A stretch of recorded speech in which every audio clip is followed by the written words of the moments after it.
अस्सलाम वालेकुम व्यूअर्स, क्या हाल है? ठीक ठाक हूँ मैं शाहिद वास्ते तुसां दे पर साडा यूट्यूब चैनल थल दे वासी। दोस्तों अज की वीडियो जी है बहुत मज़ेदार है। साडे इलाके थल दे विच साडे गाँव तो तकरीबन 1 किलोमीटर के फासले ते साडा दोस्त है, साडा भरा है मनसब अली कलू, उसकी है शादी। तो असां उसदे दोस्त हैं, भरा हैं, तो असां उसकी मेहंदी सजाई वैने हैं शादी की खुशी ते असां थोड़ा दरीज का प्रोग्राम बनाना है। तो मैं सलाह की थी कि मैं वीडियो बना के अपने दोस्तों तक पहुँचा सकां। तो अज की इस मज़ेदार वीडियो स्टार्ट करने तो पहले तुम सारे चैनल को सबसक्राइब करके सो, बैल आइकन दबा छड़े सो ताकि हर नवी आने वाली वीडियो का नोटिफिकेशन तुम्हारे तक आसानी नाल पहुँच सके। तो असां हुण जिहड़े छुआरा हैं, मतलब कि वो सारा दोस्त है, असां उहदे दोस्त हैं, वो सारा भरा है, असां सारे दोस्त इकट्ठे होते आए हैं कि मेहंदी लाई वैने हैं। तो एक टिब्बी से ना चंगी करके दरीस में रहने हैं तो दोस्तों भी कहने। तो अज की वीडियो असां स्टार्ट करें।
ये साड़ी मेहंदी पई है गड्डी दे उत्ते,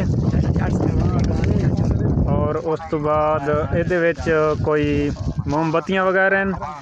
इहदे विच कई वल शय मालूम होंदी है, कई खावण दी। ये दूल्हे वास्ते कोई देसी घिओ चीज तैयार की गई हो। अच्छा, देसी घिओ च पंजीरी। हां, ये दूल्हे का खास कर दूल्हे का। इहदे विच मेवे केड़े पावे होए? इहदे कोल तकरीबन 7 मेवे पाए होए। अच्छा, चंगे महंगी चीज़ां पाई हैं। वाह जी वाह, जबरदस्त यार। ये मैं नहीं थाई चखा गए ना, ये तो दूल्हे दी चीज़ तोर उत्ते जाते सारे को मिल सी तो।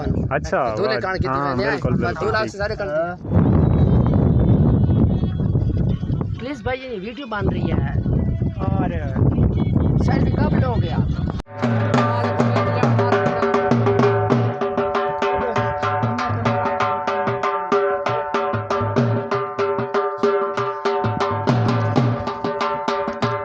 दोस्तों मेहंदी असां तैयार करेंदे पे हैं, बत्तियां जला के ते उस तो बाद अगां लै जानी।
वीवर असां भी एक थाली खद लईए वीवर दोस्त साडा अनार छुड़ेंदा पे सही करके लावे मिस भी हो वेंदे नहीं बस हुण ठीक